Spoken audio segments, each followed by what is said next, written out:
This is called the mindset of the plantation Negro. I greet you with peace. Assalamu alaikum. Rahmatullah barakatuh.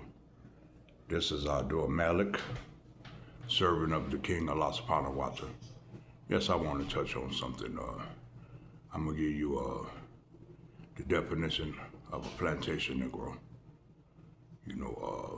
These brothers, well, they're not brothers. They just have our pigmentation in their skin. Come over here from Africa. I'm not going to say all of them, but most of them.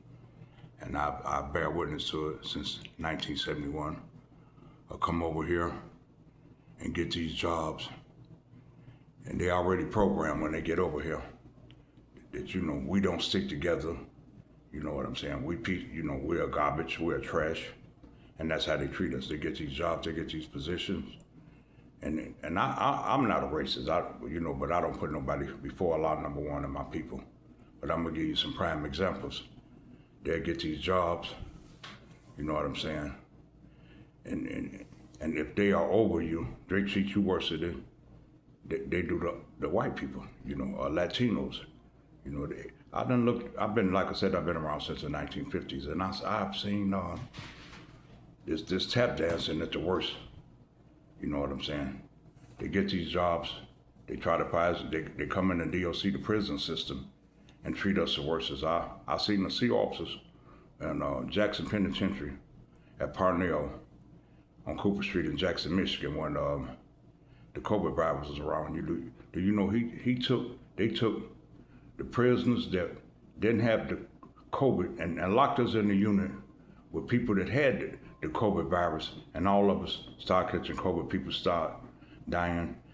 This man locked the brothers in the cell and let the Europeans out the cell. You know what I'm saying?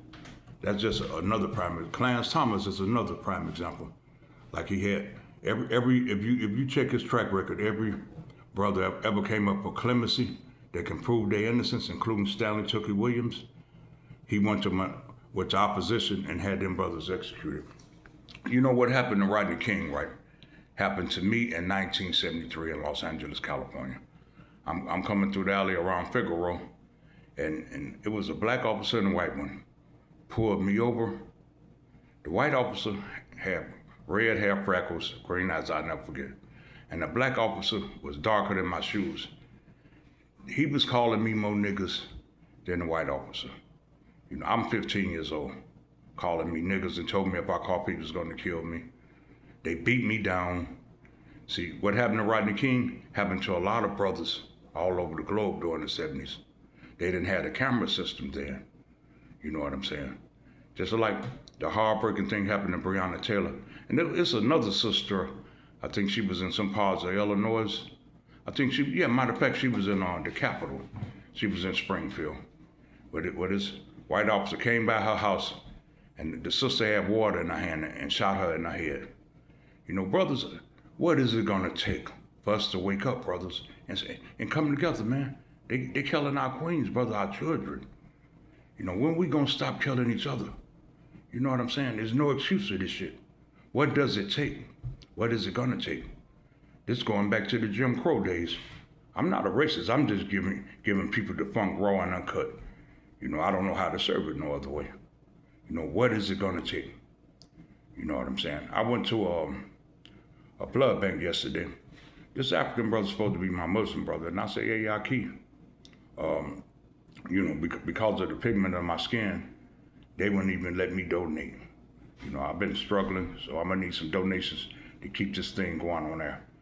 But my point is, I went there, the Latino woman seen me, and she said they was closing early, which they didn't. This brother wanted me to stand outside in the cold. I'm talking about this brother, low zero. So the guy came with, my car shut down, so I didn't drive. I took the bus. I stood outside for 2 hours. You know what I'm saying? And I was looking at him. You know what I'm saying?